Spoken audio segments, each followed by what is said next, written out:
আসমান জমিন জলস্থলে পাহাড় পর্বতে যে যেখানে যে অবস্থায় যেভাবে আছে তারা সবাই আল্লাহকে ডাকে। আমরা হয়তো ভাবি শিয়াল হুক্কা হু বলছে মানে হয়তো কানছে না, এমনও হতে পারে ও হুক্কা হু মানে আল্লাহকে ডাকছে। মোরগ ভোরবেলাতে কুহু কুহু করে ডাকে, আমরা হয়তো ভাবি তার খিদা পেয়েছে না, হতে পারে সে তার ভাষাতে আমার আল্লাহকে ডাকছে। আপনার অন্যান্য গরু হুম্বা বলে ডাকছে ভোরবেলাতে, আমরা মনে করি মনে হয় খিদার জ্বালায় ডাকে, তা নয়। হয়তো এরকম হতে পারে সে তার রবকে নিজের ভাষাতে ডাকছে। আল্লাহ বলছেন ইউসাব্বিহু লিল্লাহি মা ফিস সামাওয়াতি ওয়া মা ফিল আরদ। সারা পৃথিবীতে জমিনে আসমানে পাহাড় পর্বতে যেখানে যেভাবে যারা আছে তারা সবাই আমাকে ডাকে। ডাকে কি ডাকে না? ডাকে। ফেরেশতারা আল্লাহকে ডাকে, ডাকে। তা আমি একটা কথা জানতে চাইছি যে ফেরেশতারা আল্লাহর ইবাদত করে, হাঁস মুরগি গরু ছাগল আর সমুদ্রের তলার কোটি কোটি কোটি কোটি প্রাণী আল্লাহর ইবাদত করে, করে না? এতেও আল্লাহর মনোভূত হলো না। আমার আপনার মতো এই যে চোর গুন্ডা দু নম্বরই পরে টাকা মেরে খাওয়া এইসব লোকগুলোকে পাঠানো হলো কেন? ওরা তো 24 ঘন্টা ইবাদত করছে, তা আমাদের পাঠানো হলো কেন? আসলে আমাদের দ্বারাতে আমার রব যে কাজটা করবেন এই কাজ পৃথিবীর অন্য কোন প্রাণীর পক্ষে সম্ভব নয়। আল্লাহ তাআলা পবিত্র আল কোরআনে বলেন লিইযহিরা আলা দ্বীনি কুল্লি, পৃথিবীতে মানুষকে পাঠানোর দ্বিতীয় উদ্দেশ্য হচ্ছে এই, সারা পৃথিবীর সমস্ত মতদর্শ, সমস্ত নিয়ম কানুন, সমস্ত পদ্ধতি, সমস্ত বিধান, তার থেকে কোরআনের বিধান শ্রেষ্ঠ, আমার ইসলাম শ্রেষ্ঠ, এইটা প্রমাণ করার জন্য বান্দা পৃথিবীতে তোমাদেরকে পাঠানো হয়েছে। যেটা গরুর পক্ষে সম্ভব নয়, ছাগলের পক্ষে সম্ভব নয়, হাঁস মুরগির পক্ষে সম্ভব নয়। তাহলে আমাদেরকে পাঠানো হয়েছে কি? সারা পৃথিবীর সমস্ত নিয়ম কানুন পদ্ধতির থেকে ইসলাম শ্রেষ্ঠ এইটা প্রমাণ করার জন্য পৃথিবীতে মানুষকে পাঠানো হয়েছে। এইবার আপনাকে একটা কথা বলি, আচ্ছা ইসলাম কি সত্যি শ্রেষ্ঠ? শ্রেষ্ঠ ইসলাম? শ্রেষ্ঠ নয়। ইসলাম যে কত শ্রেষ্ঠ সত্যি আপনি অবাক হবেন। আমি দুটো একটা তথ্য আপনাদেরকে দিচ্ছি, শুনে রেখে দেন। এক, মানে এগুলো যখন পড়ি আর কি তখন অবাক হই, ইসলাম কত সাবলীল, কত সত্য, কত চিরন্তন একটি জীবন ব্যবস্থা এবং কত বিজ্ঞানসম্মত। আল্লাহ নবী সাল্লাল্লাহু আলাইহি ওয়াসাল্লাম বলেছেন গাঁটের উপরে কাপড় পরো, বলেছেন না? চিকিৎসা বিজ্ঞানীরা বলছেন মানুষের গাঁটের এই জায়গাটায় এক রকমের একটা হরমোন জমা হয় তার শরীরে। এই হরমোনটা সারা 24 ঘন্টা যদি মিনিমাম 8 ঘন্টা, 7 থেকে 8 ঘন্টা যদি এখানে হাওয়া বা রোদ্দুরের তাপ বা পর্যাপ্ত পরিমাণ যদি মানে কি বলে অক্সিজেন যেটাকে বলেন এই জাতীয় হাওয়া যদি এখানে যদি না লাগে তাহলে এক পর্যায়ে তার যৌবনের ক্ষমতা আস্তে আস্তে কমে যেতে পারে। শুধু পারে না, পারবে মানে কমে যাবেই। ওই জন্য দেখবেন দিয়ালে এখানে ওখানে বাসে ট্রেনে বহরমপুরে যান সব কাগজ বিলি করছে আর ওখানে লেখা আছে হারবাল। বইয়ের কাছে যেতে ভয় লাগছে, বিয়ে করতে ভয় পাচ্ছেন, আমাদের এখানে আসুন, হারবাল চিকিৎসা। যত হারবাল চিকিৎসা আমদানি জমেছে সব গাঁটের নিচে কাপড় পড়ার কারণে। কি বললাম বুঝলেন? দই দাঁড়িয়ে পানি পান করা সুন্নত না বসে? এইসব তথ্য শুনলে আপনি অবাক হবেন। আর যদি অবাক না হন তাহলে মনে নিতে হবে যে আপনার ভাঁড়ে কিছু নেই। এই দেখুন এদিকে ফিরুন, বলছে মানুষ যদি দাঁড়িয়ে যদি পানি পান করে, আমাদের পানি যখন আমরা পান করি পানিটা ডাইরেক্ট পৌঁছানোর আগে এই জায়গাটা আল্লাহ সুবহানাহু ওয়া তাআলা একটা ছাঁকুনির মতো রেখে দিয়েছেন। ছাঁকুনি বোঝেন? চাটা ছাঁকে, চা ছাঁকা ছাঁকুনি, ঠিক ওই রকম ছাঁকুনি। একটা মানুষ যখন দাঁড়িয়ে থাকে তার ছাঁকনিটা এইভাবে থাকে, এই ভালো করে বুঝবেন। আর একটা মানুষ যখন বসবে তখন চাকরিটা আস্তে আস্তে আস্তে আস্তে এই সিস্টেমে খুলে যাবে, এটা বিজ্ঞান বলছে, এই সিস্টেমে আস্তে আস্তে খুলে যাবে। একটা মানুষ যখন পানি পান করে তখন পানিটা ডাইরেক্ট ওর নলি থেকে গিয়ে ওই ছাঁকনিতে যায়, ওখান থেকে পানিটা ফিল্টার হয়ে তারপরে তার পাকস্থলীতে পৌঁছায়। মুহাম্মদ সাল্লাল্লাহু আলাইহি ওয়াসাল্লাম ১৫০০ বছর আগে তিনি বলেছেন যে উম্মত বসে পানি পান করো। আজকে 2024 এটা প্রমাণ হচ্ছে যে বসে পানি পান করলে ডাইরেক্ট ছাঁকনিতে পানিটা গিয়ে পৌঁছায়, আর দাঁড়িয়ে পানি পান করলে ছাঁকনি খোলে না। এই জন্য দাঁড়িয়ে পানি পান করলে অনেক সময়তে পানিটা ব্যাক লাইনে চলে যাবে। যেমন শিরা উপশিরা আছে সূক্ষ্ম, তার ভিতরে ঢুকে যেতে পারে, আর তার ভিতরে যদি পানি ঢুকে যায় কোন ক্রমে, তাহলে এটা বিজ্ঞানের ভাষা তার প্যারালাইসিস হয়ে যেতে পারে। আর যদি ডাইরেক্ট পানিটা গিয়ে কিডনিতে হিট করে তাহলে তার কিডনি নষ্ট হয়ে যেতে পারে। ভালো করে বোঝার চেষ্টা করুন। তাহলে ইসলাম একটা সুন্দর জীবন ব্যবস্থা, একটা মানুষের বাঁচানো পর্যন্ত সমস্ত পদ্ধতি বলে দিয়েছেন। আল্লাহু আকবার। জীবন ব্যবস্থা নয়, আমাদের দেশের জীবন ব্যবস্থা আপনি অবাক হয়ে যাবেন। বীরভূম জেলার একটা ছেলে, বাড়ি তার এলেম বাজারে বাড়ি, কলকাতা যাবার পথে তাকে ডানকুনি থেকে অ্যারেস্ট করেছে কলকাতা পুলিশ। অ্যারেস্ট করে পুলিশ ছিল এনআইএ তদন্ত সহকারে ছেলেটাকে ধরা হলো। এলেম বাজারে মানুষ আছেন, ওনাকে জিজ্ঞাসা করুন ঘটনা সত্য কি মিথ্যা। এই ছেলেটা মোটামুটি ৩ বছর পর জেলখানা থেকে ছাড়া পেল। তা আমি ছেলেটাকে জিজ্ঞাসা করলাম, তোমায় জেলখানাতে মারধর করা হতো? বলছে মৌলভী সাহেব মারধর মানে সাংঘাতিক মার। আমি বললাম ৩ বছর পরে তুমি জামিন পেলে কেমন করে? বলছে ৩ বছর পরে প্রমাণ হয়েছে আমি নির্দোষ। আমি এটা বলছি, এটা হচ্ছে পৃথিবীর জীবন ব্যবস্থা। একটা মানুষকে নির্দোষ প্রমাণ করতে টাইম লাগছে কত বছর? ৩ বছর। তারপরে নির্দোষ হিসাবে প্রমাণ হচ্ছে। বলছে আমাকে ধরা হয়েছিল, আমার নাম রেজাউল, আমার নাম রেজাউল। বাংলাদেশের একটা রেজাউল বলে ছেলে ইন্ডিয়ায় এসেছিল গোয়েন্দাগিরি করতে, কোন একটা কাজের অপরাধের সঙ্গে যুক্ত ছিল, আর আমার নাম রেজাউল। তার ফটো দেখে আর আমাকেও একই রকমের দেখতে বলে ওই জন্য আমাকে অ্যারেস্ট করা হয়েছে। ৩ বছর এটা বুঝতে টাইম লাগলো যে এই ফটোটা এ নয়। কি বললাম বুঝলেন? অজস্র মানুষ আজও পর্যন্ত 10-20 বছর যাবত জেলখানাতে গিয়ে বসে আছে। তারা বাড়ির কোনো ঠিকানা নেই, খবর নেই, পয়সার কারণে তারা বার হতে পারছে না, অথচ তারা নির্দোষ। ইসলাম কেমন জীবন ব্যবস্থা দেখুন। ইসলামের পদ্ধতি কি? চোর যদি নারী হয়, চোর যদি পুরুষ হয়, তার কি করা লাগবে? পা কেটে দিতে হবে, তাই তো? কি হাত কাটতে হবে, তাই না? আচ্ছা বলুন তো, যদি কোনো লোকের হাত যদি কেটে দেওয়া হয় তা সে চুরি করতে পারবে না? আমি না করতে পারি, আমি তো ওকে দিয়েও করাবো কি করবো না? আমি তো বুদ্ধি দিয়ে কাজ করবো কি করবো না? করবো। আল্লাহ তো এটা বলতে পারতেন, তো চোখগুলো কানা করে দেয় কলম দিয়ে এরকম খুঁজে, যাতে জীবনে আর দেখতে না পায়, চুরি করার স্বাদ মিটে যাক। এটা বলতে পারতেন না। আল্লাহ সুবহানাহু ওয়া তাআলার বিধান বলছে হাত কেটে দাও। কারণ এই যে এই মোবাইলটা 1 লাখ টাকা দাম, ধরে নেন এই এমনি দাম 5,000, 1 লাখ এখানে রাখা আছে। স্টেজে আমি উঠলাম, উঠে আমি মোবাইলটা চোখে পড়ে গেল, ওরে বাবা সাংঘাতিক দামি সেট, চুরি করতে হবে না। আস্তে আস্তে আস্তে আস্তে করে আমি হেঁটে হেঁটে হেঁটে এই পর্যন্ত এলাম। এখানে এসে দাঁড়িয়ে আছি চুপচাপ, মোবাইলটার দিকে বারবার দেখছি, এরকম করছি, আর বাবা দেখছি সভাপতি কি করছে, মোতোয়াল্লি কি করছে, হেড মাওলানা কি করছে, বারবার দেখার পরে যে হেড মাওলানা দিক ফিরেছে, চটাম করে নিয়ে পকেটে ভরে দিয়েছি।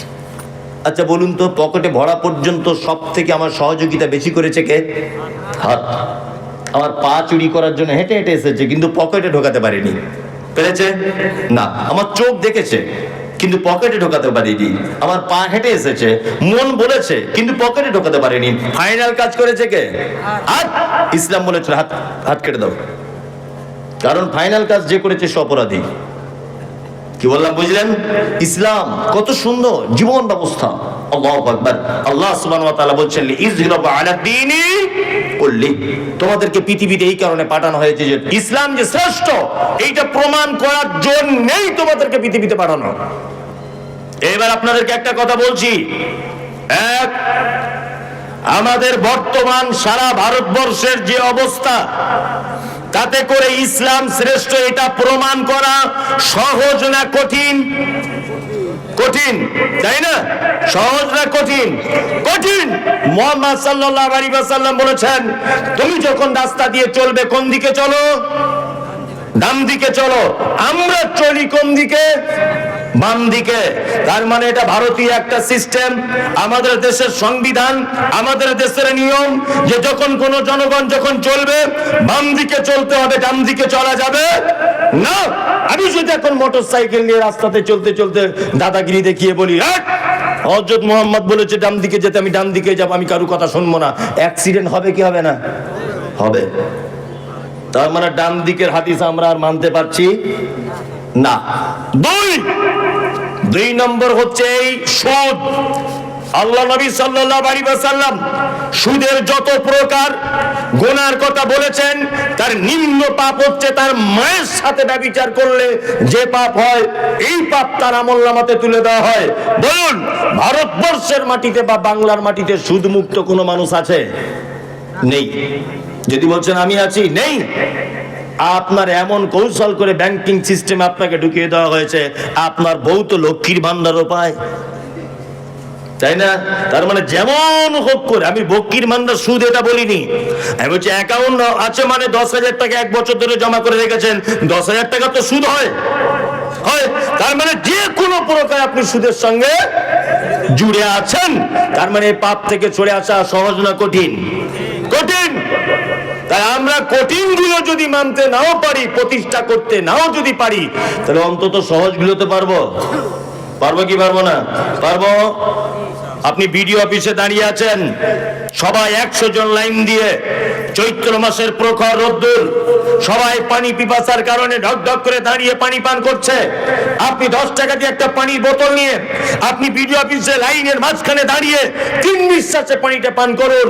হেড মাওলানা যখন জিজ্ঞাসা করে বলবেন সবাই দাঁড়িয়ে পানি পান করছে, তুমি কেন বসে পানি পান করছো, আপনি তখন দায়িত্বহীন ভাষাতে বলুন, বসে পানি পান করার কথা বলেছেন মুহাম্মদুর রাসূলুল্লাহ সাল্লাল্লাহু আলাইহি ওয়াসাল্লাম। এবার আপনার কাছে আমার প্রশ্ন, আপনি যদি দাঁড়িয়ে পানি বসে পানি পান যদি করেন, এর জন্য আপনার জেল জরিমানা কিছু হবে? হবে? হবে না। দাড়ি যদি আপনি রাখেন, আপনার জেল জরিমানা কিছু হবে? হবে না। ওটা ব্রিটিশদের একটা প্রেক্ষাপট ছিল, যখন দাড়ি রাখলে কর দিতে হতো, নামের আগে মোহাম্মদ লিখলে কর দিতে হতো, মুসলিম নাম লিখতে গেলে কর দিতে হতো। এইসব বিভিন্ন ইতিহাস আগে অনেক গুজরে গেছে। এখন 2024-এ কোন মুসলিম যদি বলে আমি দাড়ি রাখবো, আচ্ছা বলুন তো, তার জন্য জেল জরিমানা কিছু হবে? সরকারি কোনো কাজ থেকে তাকে বঞ্চিত করা হবে? হবে না। তাই এইটা প্রতিষ্ঠা করতে আপনার অসুবিধা কোথায়? হ্যাঁ, এইটা আপনার রাখতে অসুবিধা কোথায়? ওই যে মলি সাহেব কেমন কুটকুট কুটকুট করে সাহেব রাখলে, বলছে না? আর অনেকজন বলছে তেল খরচা বেশি হবে, নানান রকমের কাহিনী নয়। আমি চিন্তা ভাবনা করে যা দেখলাম যে একটা মানুষ দানি, সে দান করে, সে যখন মারা যায়, সে যে দানি ছিল তার কোনো চিহ্ন তার লাশটা দেখলে বোঝা যাবে? কথা বলুন, যাবে না। আচ্ছা, সে যাকাত দিত, তার কোনো নিদর্শন থাকবে? থাকবে না। একটা মানুষ একটাই মাত্র মারাত্মক ইবাদত বা সুন্নাত, সেইটা সাথে নিয়ে কবরে যায়, তার নাম দাড়ি। এক আশ্চর্য সুন্নাত। আপনি নামাজ পড়েন, 1 ওয়াক্ত নামাজ নিয়ে ঢুকতে পারবেন না। যাকাত দিতেন, মাদ্রাসার বিলগুলো নিয়ে ঢুকতে পারবেন? ওষুধ দিয়েছেন গোড়াইপুর মাদ্রাসায় 5,000 টাকা, ওই বিলগুলো নিয়ে ঢোকানো হবে না। কিন্তু একটা জিনিস, মরার আগে আপনাদের এখানে মরে যাবার পর দাড়ি কেউ চেঁচে দেয় নাকি? না। অন্তত ফেরেশতারা এই অবস্থায় দেখলেও বুঝতে পারবে যে না, আমাদের দলই আছে। ভালো করে বুঝবেন, তাই না?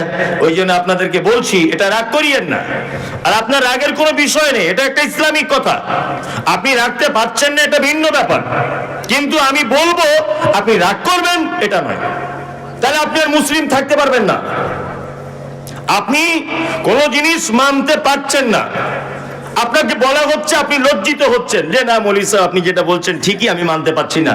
কিন্তু আপনি যদি সেটা না মানেন, আর আমি বলেছি বলে আপনি যদি রাগ করেন, বা আপনি যদি আমাকে আবার উল্টো চাপ দেন, তাহলে মেনে নিতে হবে যে আপনি দাড়িকে অঙ্গীকার করছেন, তার মানে আপনি আর মুসলিম থাকতে পারবেন না।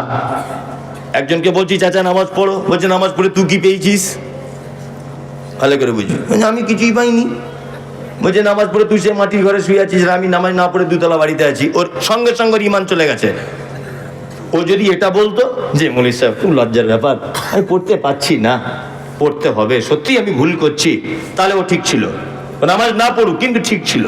কিন্তু এই যে ও অহংকার ইনকার করে দিল, তোমাদের শুধু কাজ নেই, শুধু নামাজ আর নামাজ করি কি করি না করি। আল্লাহ সুবহানাহু ওয়া তাআলা পবিত্র আল কোরআনে মানুষ পৃথিবীতে পাঠানোর আর একটা উদ্দেশ্য বলতে গেছেন, এক লিয়াবলুয়াকুম আইয়ুকুম আহসানু আমালা।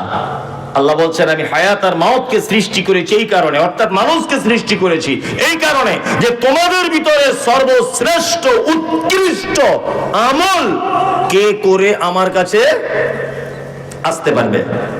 ভালো ভালো আমল, বেশি আমলের কথা বললেন না আল্লাহ ভালো আমলের কথা বললেন? হ্যাঁ, ভালো আমল। ভালো আমল কাকে বলে? ভালো আমল হচ্ছে সেটা যে আমলটা আল্লাহ সুবহানাহু ওয়া তাআলা করতে বলেছেন, যে আমলটা মুহাম্মদ সাল্লাল্লাহু আলাইহি ওয়াসাল্লামের স্বীকৃতি রয়েছে, এই আমলটাই ভালো কাজ। জানাজা সালাত আদায় করতে গেলাম, একজন লোক মাটি দেবার সময়তে জোরে জোরে বলছে সবাই দোয়া বলুন, মিনহা খালাকনাকুম ওয়া ফিহা নুঈদুকুম ওয়া মিনহা নুখরিজুকুম তারাতান উখরা। আমি তার পাল্টা জবাবে বলছি এই দোয়া বাদ দিয়ে বিসমিল্লাহ বলে দেন মাটি। তখন চাচা আমাকে বলছে তুমি কোথাকার মৌলভী সাহেব? হ্যাঁ, কেন? তো হচ্ছে মিনহা খালাকনাকুম কোরআনের আয়াত, এটা বললে তোমার অসুবিধা কোথায়? এটা বললে তোমার অসুবিধা কি হচ্ছে? তুমি এটা বলতে মানা করছো। আমি তখন বললাম চাচা এটা যে এখানে বলতে হবে তোমাকে এটা কে বললো? বলছে কোরআনের আয়াত বললে অসুবিধা কি? বোঝার চেষ্টা করুন, কোরআনের আয়াত বলেই যে সব জায়গায় বলা যাবে এটা ঠিক না।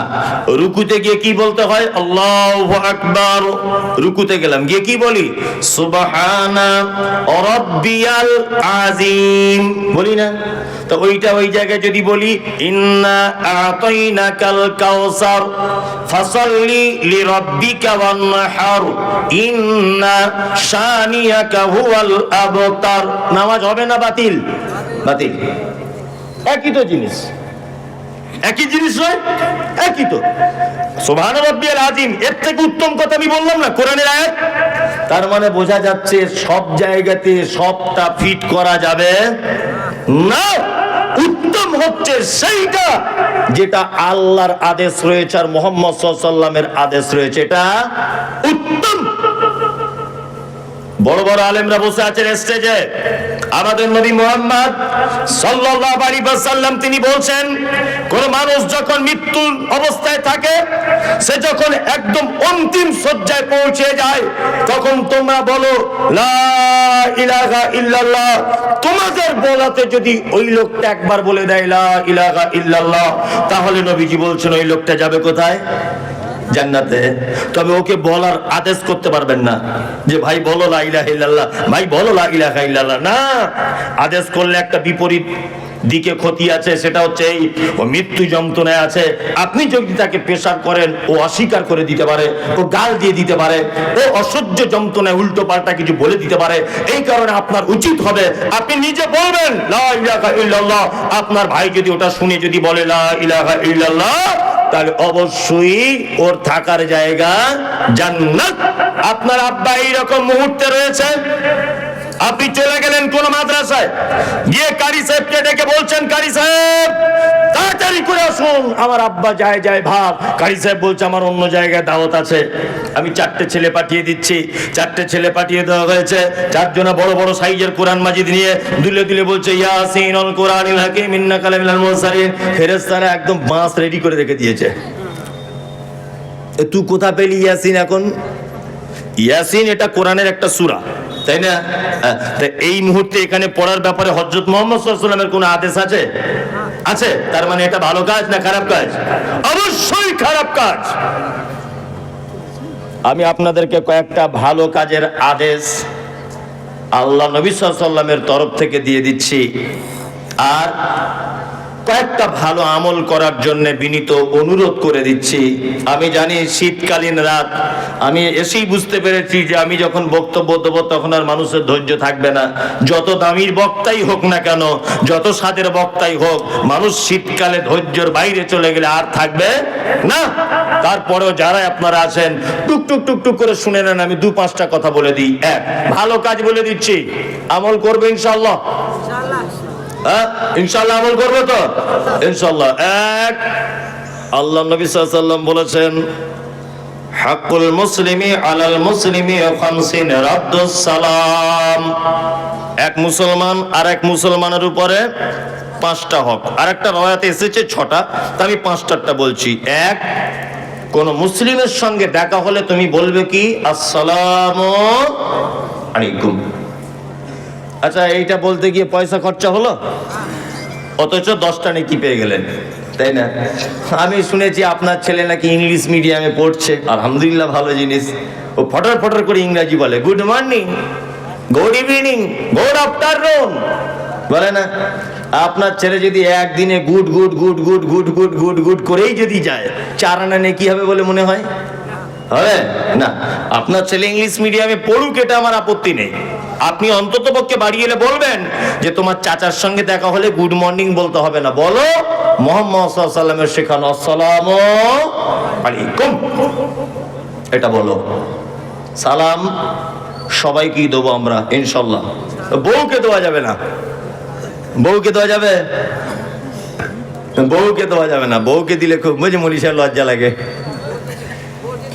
না? ও এক বালিশে মাথা দিয়ে শোয়া যায়, তখন লজ্জা লাগে না? হ্যাঁ, গলা ধরে বসে গল্প করা যায়, তখন লজ্জা লাগে না? হ্যাঁ, একসঙ্গে গোসল করা যায়, তখন লজ্জা লাগে না?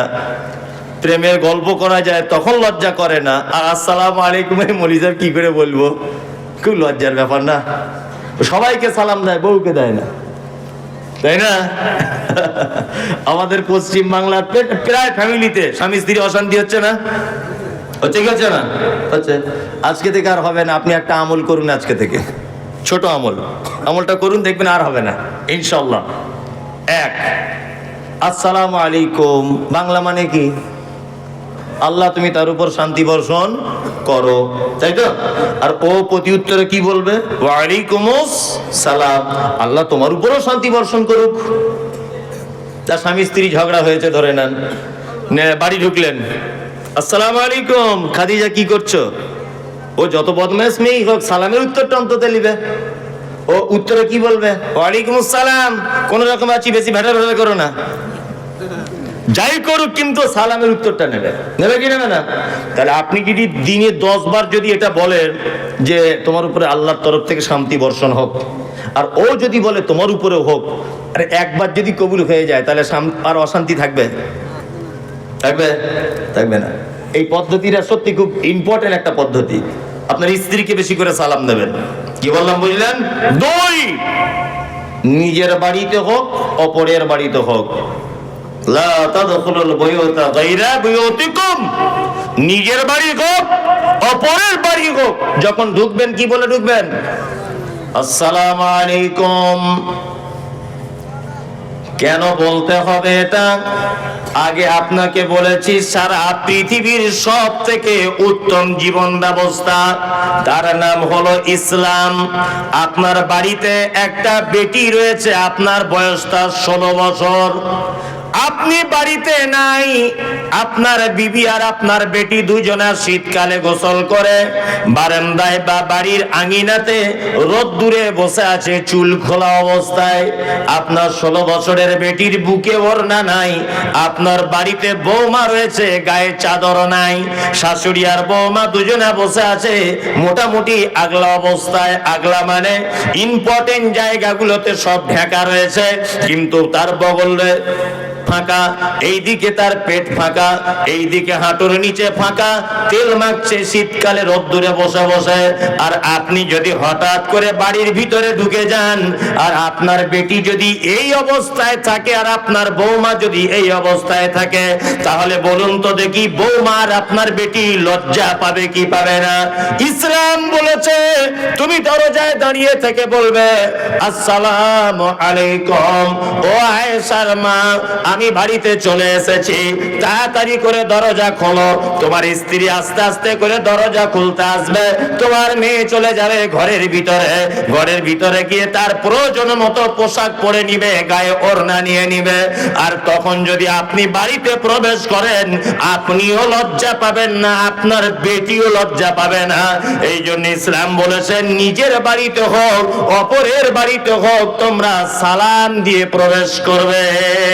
ইনশাআল্লাহ আজকে থেকে এই আমলটা করব, সবাই সবাইকে সালাম দিব ইনশাআল্লাহ। চলুন, 2, ইয়াদাতুল মারিজ, অসুস্থকে দেখতে যাও। পাড়া প্রতিবেশী কেউ যদি অসুখে পড়ে যায়, তাহলে আমরা তাকে দেখতে যাব। এগুলো ফ্রি নাকি? পয়সা খরচা হবে না। ফজরের নামাজ পড়ে গেলেন, পাড়ার একটা আব্দুল্লাহ বলে লোক অসুখে পড়ে আছে, বিছানায় পড়ে আছে, গেলেন, গিয়ে তার মাথায় হাত দিয়ে বললেন, লা বাসাতা করুন ইনশাআল্লাহ, ভাই টেনশন করো না, আল্লাহ তোমাকে ভালো করবে। চাচা কোন ডাক্তার দেখাচ্ছ? মামু এখন খেতে যেতে পারছো? একটু জিজ্ঞেস করলেন, বাড়ি চলে এলেন। বিশ্ব নবী তিনি বলেছেন, রুগী তো কল্যাণ যা পাবে পাবে, যে দেখতে গেছে ও বেশি কল্যাণ পাবে। লাভ হলো না লস হলো? আসমানের ফেরেশতারা পর্যন্ত দোয়া করবে, কল্যাণ কামনা করবে। কার জন্যে? যে দেখতে গেছে তার জন্যে। আল্লাহু আকবার। এইবার আপনাদেরকে আর একটা কথা বলি, ইজাবাতুদ দাওয়াতি, কেউ দাওয়াত দিলে গ্রহণ করবে ইনশাআল্লাহ।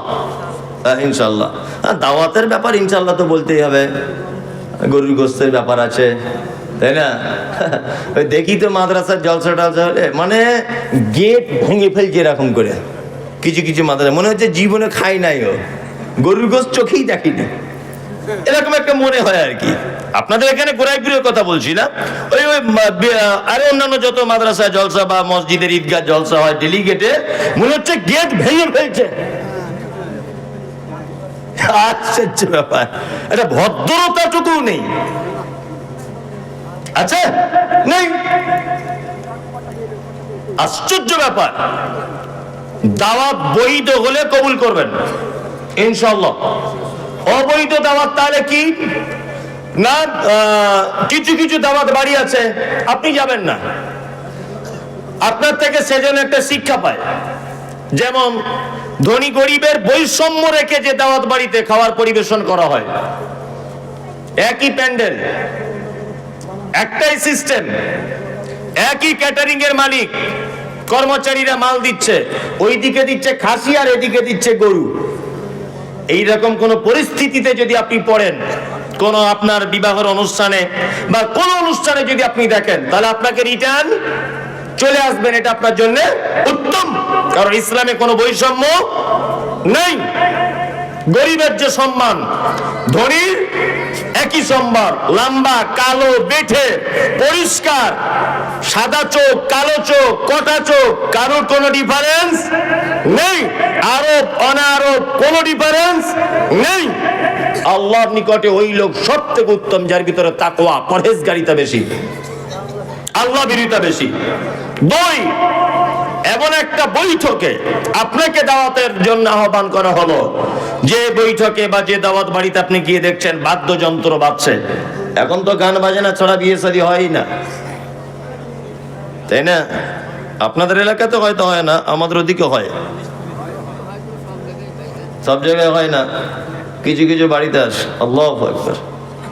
মানে কি বলবো, মানে সত্যি আগেকার দিনে মেয়েদের যে, নারীদের যে মর্যাদা ছিল, এখন আর সেটা আছে না। এই মোবাইল প্রথম যখন সুইচওয়ালা মোবাইল ওঠে, তখন মানুষ এইভাবে কথা বললে পাড়ার লোক দেখতে যেত, এইরকম করে কথা বলছে, এ আবার কি, দেখতে যেত না।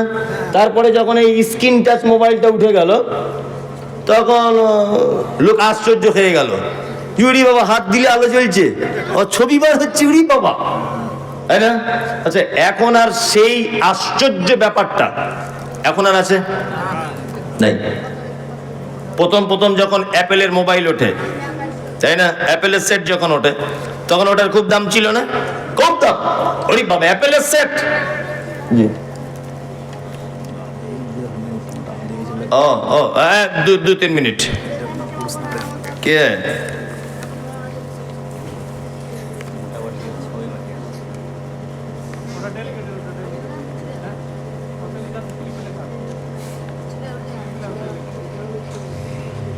আপনি আমাকে কেন জিজ্ঞেস করছেন?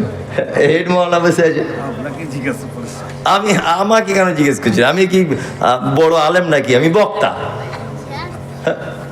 খেপা কোথায়, যে জিজ্ঞেস করেছি আর এক পাগল।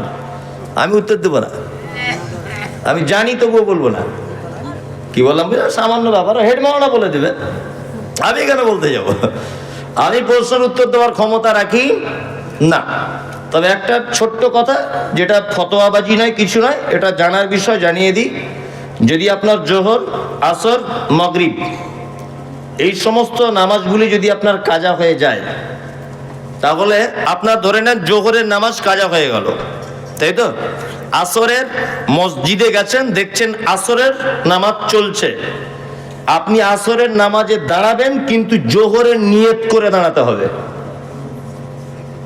কারণ সিরিয়াল বাই সিরিয়াল, জোহর আগে পড়বেন, ওই আসরের জমাতে আপনি দাঁড়ান, আপনি নিয়ত করুন আমি জোহরের পড়ছি, জোহরটা পড়া হয়ে যাবে, ওই জমাতে নেকি পেয়ে যাবেন আপনি জমাতের, তারপরে আপনি আসরেরটা পড়বেন, সিরিয়াল বাই সিরিয়াল। কি বললাম বুঝতে পেরেছেন? আর উনি যে প্রশ্ন করেছেন, ইসলামে কোনো রকমের ওজর নেই, কোনো রকমের ওজর নেই।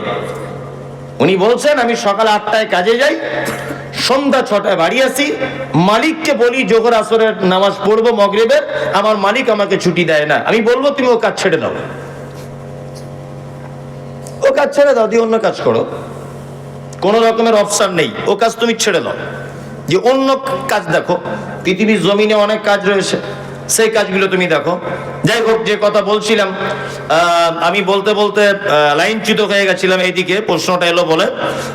যে কথা বলছিলাম সেটা হচ্ছে ইজাবাতুদ দাওয়াতে, বৈধ দাওয়াত দিলে কি গ্রহণ করবেন, আর জানাজা গ্রামে হলে তার সালাত আদায় করবেন কি।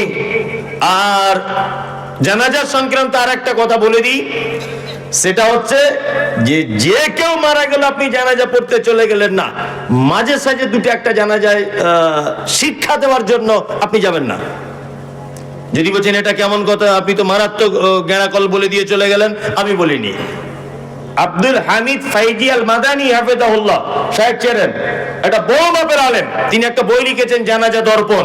এই বইয়ে তিনি বলছেন যে কিছু কিছু ইমানদার আল্লাহওয়ালা গ্রামে যাদের গ্রহণযোগ্যতা আছে, গ্রামের মানুষ যাদেরকে মানে, কাদের কাদের জানাজা পড়া যাবে আর যাবে না, একথা বলতে গিয়ে তিনি বলেছেন যে কোন বেনামাজি কখনোই লোকটা নামাজ কালাম পড়েনি, আর 5 জন বেনামাজিকে শিক্ষা দেওয়ার জন্য 2-1 বার এরকম করা ভালো। কি বললাম বুঝলেন? চাচা তুমি জামাত পড়তে যাবে না জানাজা? বুঝলেন না, যাবো না। কেন? ও জীবনে নামাজ কালাম পড়েনি, কিছু করেনি, যেন আর 5 জন শিক্ষা পায়। আমি কিন্তু ফতোয়া দিইনি যে বেনামাজি জানাজা হারাম, এটা আমি বলিনি, কিন্তু আমি বলছি আর বেনামাজি যাতে এটা করে ভয় করে। কি বললাম বুঝলেন? জানাজার সালাত আদায় করবেন। আর নাম্বার 5, হাঁচি হলে কি বলতে হয়? আলহামদুলিল্লাহ। ওটা যে শুনবে, ইয়ারহামুকাল্লাহ, ওটা যে শুনবে, ইয়াহদিকুমুল্লাহ ওয়া আসলিহু বালাকুম, এই 3 পর্যায়ের উত্তর আপনি দিবেন। আপনাকে 5টা ভালো কাজ বলে দিলাম, ইনশাআল্লাহ এই ভালো কাজগুলো আমল করার চেষ্টা করবে ইনশাআল্লাহ। 1, সালাম দিবেন। 2, বৈধ দাওয়াত কবুল করবেন। 3, অসুস্থকে দেখতে যাবেন। 4 হচ্ছে আপনার জানাজার সালাত আদায় করবেন। 5, হাঁচি হলে 3 পর্যায়ের উত্তর দিবেন। আল্লাহ নবী সাল্লাল্লাহু আলাইহি ওয়াসাল্লাম বলেছেন একজন মুসলিম আর একজন মুসলিমের উপর এটা হক। আমি ভালো কাজ করার জন্য পৃথিবীতে আল্লাহ আমাদের পাঠিয়েছেন, তাই না? এবার একটা আশ্চর্য ভালো কাজ বলে দিই, 2 মিনিট আমাকে টাইম দেন। কমিটির কাছে এটা আমার অনুরোধ। আল্লাহ নবী সাল্লাল্লাহু আলাইহি ওয়াসাল্লাম, এখানে যারা বসে আছেন সকলেই আমার দিকে ফিরে খুব অ্যাক্টিভ হয়ে কথাটা শুনুন। আমাদের নবী মুহাম্মদ সাল্লাল্লাহু আলাইহি ওয়াসাল্লাম পৃথিবী থেকে যেদিন চলে গেছেন সেই দিনটির নাম কি? কি বার ছিল? সোমবার। আলহামদুলিল্লাহ, আপনারা ভালো জানেন সোমবার। সোমবারের দিন জীবনের শেষ জমাতে সালাত আদায় করেছেন মাগরিবের, আর প্রথম 2 রাকাতে যে তেলাওয়াত করেছিলেন সেই তেলাওয়াতটা হচ্ছে সূরা মুরসালাত। শেষ যে আয়াত তেলাওয়াত করেছিলেন আয়াতটি হচ্ছে ফাবিআইয়ি হাদিসিম বাদাহু ইউমিনুন। আল্লাহ তাআলা আয়াতে বলছেন, তোমরা কি এর পরে অন্য কোনো কিতাবের উপর ঈমান আনবে? নবীজিও যেন উম্মতের উদ্দেশ্যে কথা বলতে চাইলেন। শেষ করলেন সালাত মাগরিবের, বাড়ি চলে এলেন। হযরতে বেলাল আজান দিচ্ছেন নববীতে, হাইয়া আলাস সালাত। আল্লাহ রাসূল আজান শুনে আয়েশাকে ডেকে বলছেন, আয়েশা, বাংলাদেশের প্রখ্যাত আলেম ডক্টর আসাদুল্লাহ গালিব সিরাতুর রাসূল নামক একটা বই লিখেছেন। এই বইয়ের একেবারে শেষের দিকে আপনি এই সমস্ত কথাবার্তাগুলো পাবেন। আয়েশা, আমাকে একটু পানি দাও। আম্মা জান আয়েশা পানি দিলেন। আল্লাহ রাসূল ওযু করলেন। ওযু করার পর জ্ঞান হারিয়ে ফেললেন। আবার একটু পরই জ্ঞান চলে এলো। আল্লাহ রাসূল আবার বললেন, আয়েশা একটু পানি দাও। আয়েশা পানি দিলেন। আল্লাহ রাসূল ওযু করলেন। 3 বার উল্লেখ করেছেন উনি। আল্লাহ রাসূল আবার অজ্ঞান হয়ে গেলেন, জ্ঞান হারিয়ে ফেললেন। তৃতীয়বার আবার আম্মা জান আয়েশা পানি আগিয়ে দিলেন। আল্লাহ রাসূল ওযু করতে করতে আয়েশার দিকে ইশারা করে বলছেন, আয়েশা জানালা দিয়ে বলো তোমার আব্বাকে ইমামতি করতে যেতে আমি আর যেতে পারবো না, আমার শরীরের অসুস্থতা বেড়ে গেছে।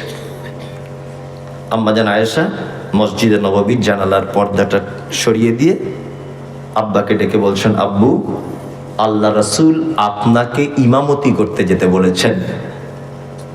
হযরত আবু বকর এই কথাটা শুনে বাচ্চা ছেলের মতো ডুকরে কেঁদে উঠলেন। তিনি বুঝতে পেরেছেন যে আল্লাহ রাসূল অসুস্থ। আল্লাহু আকবার। হযরত আবু বকর গেলেন ইমামতিতে, কিন্তু মন চায় না। একটা কথা জেনে রাখুন, ইসলামিক কুইজে অনেক সময় এগুলো ধরা হয় প্রশ্ন উত্তর পর্বে।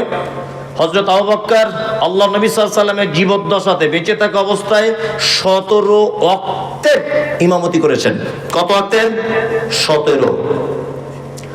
যদিও এই ব্যাপারে আম্মা জান আয়েশা আপত্তি তুলেছিলেন, আল্লাহ রাসূলকে বলেছিলেন, আল্লাহ রাসূল সাল্লাল্লাহু আলাইহি ওয়াসাল্লাম, আমার আব্বা যদি বারবার নামাজ পড়ায় ইমাম হয়ে, আর অন্যান্য বিবিগুলো তো রাগ করবে, অন্যান্য সাহাবীরা রাগ করবে, আর আপনি শেষ বয়সে আমার কাছে আসেন, তা এক কাজ করুন অন্য সাহাবীদের একটু সুযোগ দেন।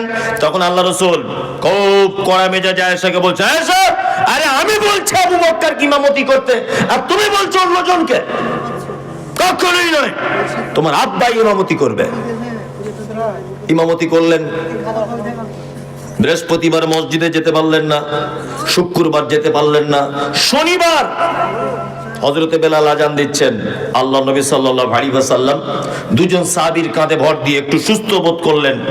আবু বকর রাদিয়াল্লাহু তাআলা আনহু তখন জোহরের ইমামতি করছিলেন। আল্লাহ রাসূল কি আবু বকরের বাম দিকে বসলেন। আল্লাহ রাসূল হলেন ইমাম, আবু বকর হয়ে গেলেন মুকাব্বির। ইসলামের প্রথম মুকাব্বির হচ্ছেন হযরত আবু বকর সিদ্দিক রাদিয়াল্লাহু তাআলা আনহু। আল্লাহ রাসূল বাড়ি চলে এলেন। বাড়িতে আসার পরে সর্বপ্রথম আম্মা জান আয়েশা সিদ্দিকা রাদিয়াল্লাহু তাআলা আনহাকে তিনি বলছেন, আয়েশা আমাদের বাড়িতে কি কোনো সম্পদ আছে? আম্মা জান আয়েশা বলছেন, আল্লাহ রাসূল 5টা থেকে 9টা স্বর্ণের দিনার আছে। স্বর্ণের কয়েনকে দিনার বলে, আর দিরহাম বলে চাঁদির কয়েনকে। 5টা থেকে 9টা দিনার আসে। তখন আল্লাহ রাসূল আওয়াজ বাড়িয়ে দিয়ে বলছেন, আয়েশা তুমি এগুলো দান করলে না কেন? কেন তুমি দান করলে না? তুমি জানো যে কোন নবীর পক্ষে এটা উচিত নয় যে পৃথিবীতে কোনো সম্পদ রেখে আল্লাহর সাথে সাক্ষাৎ করবে। আয়েশা, যে লোক পৃথিবীতে সম্পদ রেখে চলে যায়, এ সম্পদ নিকৃষ্ট সম্পদ। তুমি যদি এটা আগে পাঠিয়ে দিতে আমার রবের কাছে, আমার আল্লাহর কাছে, তাহলে আমি মারা যাবার পরেই আমি আমার আল্লাহর কাছে প্রতিদান পেয়ে যেতাম। আল্লাহু আকবার। তার মানে মুহাম্মদ সাল্লাল্লাহু আলাইহি ওয়াসাল্লাম এটা বোঝাতে চাইলেন, মানুষ যে সম্পদ পৃথিবীতে রেখে যায় এটা একটা নিকৃষ্ট সম্পদ। মানুষের জন্য সম্পদ তিনটা: এক, সে যেটা খায়, সে যেটা পড়ে, আর সে যেটা তার রবের কাছে আগে পাঠিয়ে দেয়, অর্থাৎ দান, খায়রাত, সাদকা, এই সমস্ত জিনিস যারা করে, এটা হচ্ছে একটা মূল্যবান সম্পদ। এই কথা বলছেন কে? আল্লাহর নবী সাল্লাল্লাহু আলাইহি ওয়াসাল্লাম। আমি জানি কমিটি আমাকে বলছেন যে মাদ্রাসার একটু আদায়ের কথা বলুন, কিন্তু আদায়ের কথা বললে লোক সব পালাবে। কি বললাম বুঝলেন? তারপরে আমাকে বলতে হবে। এখনো মোটা মোটা পার্টিরা অন্যান্য গত বছর এসে যে হিসেবে দাম দেখেছি, এবারে কই তেমন ভাবে দেখতে পাইনি। তারপরে আমি অনুরোধ করব, যারা বসে আছেন বা যারা স্টেজে আছেন বা যারা বড় আর কি মাপের দান দেওয়ার মতো মানুষ আছেন, আপনাদের কাছে অনুরোধ যে আপনারা অত্র প্রতিষ্ঠানে আপনাদের প্রিয় সম্পদ মূল্যবান অর্থকে একটু ব্যয় করুন।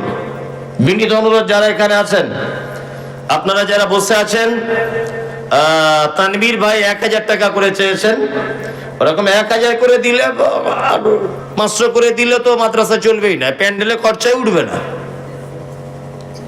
তাই না? যারা আছেন দেওয়ার মতো একটা নামের লিস্ট করা দরকার ছিল। যারা ভালো দেওয়ার মতো আছেন তাদের জন্য একটা লিস্ট করা দরকার ছিল, তাদেরকে ডাকলে ওটা সুবিধা হতো। হাসিবুল ইসলাম ডাকি, কন্ট্রাক্টর হাসিবুল ইসলাম কন্ট্রাক্টর, ভুট্টু শেখ, ভুট্টু শেখ। হাসিবুল ভাই এসছে, আছে আসুন এখানে। টুটুল আনসারি আছে, টুটুল আনসারি, টোটন আনসারি, টোটন আনসারি আসুন। আব্দুর রব, আব্দুর রব হাটওয়ার, আব্দুর রব, আব্দুর রহিম হার্ডওয়্যার, আব্দুর রহিম হাটওয়ার। আসেন না, আপনার যাদের নামগুলো বলছি একটু প্লিজ তাড়াতাড়ি আসুন। কন্ট্রাক্টর রফিকুল ইসলাম, রফিক, আব্দুর রফিক, রফিকুল ইসলাম, রফিকুল ইসলাম। তারপর ভুট্টু মহাশয়। ঠিক আছে। আচ্ছা আসুন, একটু যাদের নামগুলো বললাম, আপনাদেরকে মানুষ আশা করে এই জন্যই ডাকছে, সবাইকে তো এখানে লিস্ট করেনি। 30,000 টাকা আমার নগদ। আপনার নাম কি? আব্দুর রহমান, আব্দুর রহমান, কেসিয়ার 50। 30,000 টাকা। আমার ওই ছাদে বালি যা লাগবে কি? ছাদের বালি, সাথে যা বালি লাগবে সব আপনি দিয়ে দেবেন? ও জি জি জি, তাহলে আপনি 50,000 দিয়ে দেন। 30,000 এই ক্যাশ, কেসিয়ার ক্যাশ টাকা 30,000 এখন ছাদের ক্যাশ টাকা আবার 20,000 পরে দিয়ে দেবেন? আর দেবো না, আরে বলছে সবাই আপনার দিকে ইশারা করছে। 30,000 টাকা না না দাম করিয়েন না, সবাই ইশারা করছে যে কেসিয়ারকে দেন। দিলে ক্যাশ টাকা দিবি। আচ্ছা আচ্ছা, আর কিছু দেন, সবাই আশা যখন করছে দেন। 30,000 টাকা, আরে ভাই এটা জোর নয়, এটা আবদার করছে সবাই, এটা আমি কিন্তু করিনি। 30,000 টাকা থাক। আমি তো ভালো আদায় টাদায় করতে পারি না, ওই জন্য চাপচুপ দিতে পারছি না। তা বালিটা সব হয়ে গেল। আর যাদেরগুলো নামগুলো বলা হয়েছে ভাই, আপনি একটু আসুন দয়া করে। পাথর রড আছে, পাথর, রড আর সিমেন্ট আছে, 2-4 কুইন্টাল করে রড। এখানে অনেক মানুষ আছেন, একটু মেহেরবানি করুন ভাই। এগুলো বলা হয়েছে। যারা ঠিকাদার আছেন বা বড় বড় কাজ যারা করেন, ব্যবসায়িক আছেন, এর সাদের সাইড থেকে 50,000 এবং নিজেও 20,000 দিয়েছে। ইরশাদ তার সাইড থেকে 50,000 তিনি 20,000 আর ও নিজে দিয়েছে 20,000, 70,000 টোটাল। আসুন ভাই। বাদশা 10,000 টাকা। বাদশা 10,000 টাকা। ছাগলের ফার্ম আছে। ছাগলের ফার্ম আছে? ও আছে এখানে বাদশা? নাই সামনে। নাই। বাদশা গোট ফার্ম, ও দিচ্ছে 10,000। ডক্টর মানসুর রহমান একটি দরজা একটি জানালা। ও ডক্টর মনসুর রহমান একটি দরজা একটি জানালা দিয়েছেন, গোপীনাথপুর থেকে। গোপীনাথপুর থেকে দিয়েছেন। ছবিরুল ইসলাম হোসনাবাদ থেকে 10 ব্যাগ। সবিরুল ইসলাম হোসনাবাদ থেকে 10 ব্যাগ সিমেন্ট। যারা আপনারা বসে আছেন, আপনারা তো দিতে পারেন, কিছু দেন, আল্লাহর রাস্তায় দেন। জেলা পরিষদ মেম্বার, জেলা পরিষদ সদস্য মুস্তফা সরকার নেতাজি 5,000 টাকা। জেলা পরিষদের মেম্বার মোস্তফা সরকার সরকার, উনি দিয়েছেন 5,000 টাকা। আল্লাহুম্মা সাল্লি আলাইহি আল্লাহুম্মা বারিক আলাইহি। আসুন ভাই, যারা আছেন মেহেরবানি করুন একটু মাদ্রাসার দিকে।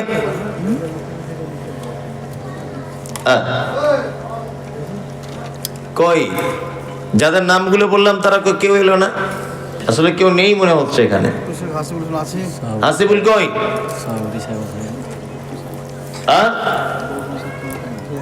হাসিবুল ভাই কই? তাহলে কেসিআর দিল, সভাপতি সাহেব দিয়েছে? না বলেন। আপনি বলুন। সভাপতি সাহেব বলছেন 10,000। সভাপতি বাধা বাড়াতে বলে। বাধা দিয়ে হবে? দুই বাড়ি আছে। আচ্ছা, আনসারি 40,000 বলেছে, দেখেন কিছু করেন। কই টোটাল আনসারি কই? আরে এদিকে আসুন না, আপনি বলছে যখন একটু আসুন,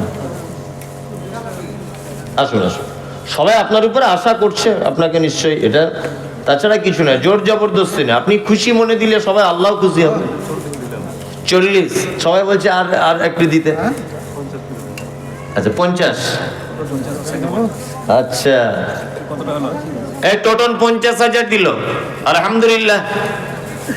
সত্যি আল্লাহ মাল যাদের দিয়েছে এদের অন্তরে দিয়েছে দেখতে পাচ্ছি, তাই না? তাছাড়া এত বড় একটা প্রতিষ্ঠান এই 50,000 টাকা পকেট থেকে বার করে মানে ফাও ফ্রিতে মনে হয় কাউকে দেওয়ার মতো, এটা খুব কঠিন ব্যাপার। কঠিন ব্যাপার নয়, খুব কঠিন। এত পরিশ্রম করে বেচারা টাকা ইনকাম করছে, লোকের দুয়াতে চলছে। তারপরে এই ছেলেগুলো তো আপনাদের গ্রামেরই ছেলে, অবশ্যই মাদ্রাসার মৌলভী সাহেব ছাত্রদের উচিত যে এদের জন্য একটু দোয়া করা। জার্মান 5,000।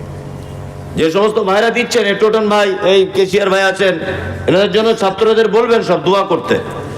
বর্তমান সময়ে মানুষের মানে দুনিয়াবি ব্যাপারে যে সমস্ত মশগুল হয়ে আছে মানুষ, তার মাঝখান থেকে টাকা দান করা এটা খুব বড় ইমানের ব্যাপার। খুব দোয়া করবেন, আল্লাহ যেন এদের মালে বারাকা দান করে। আমিন আমিন।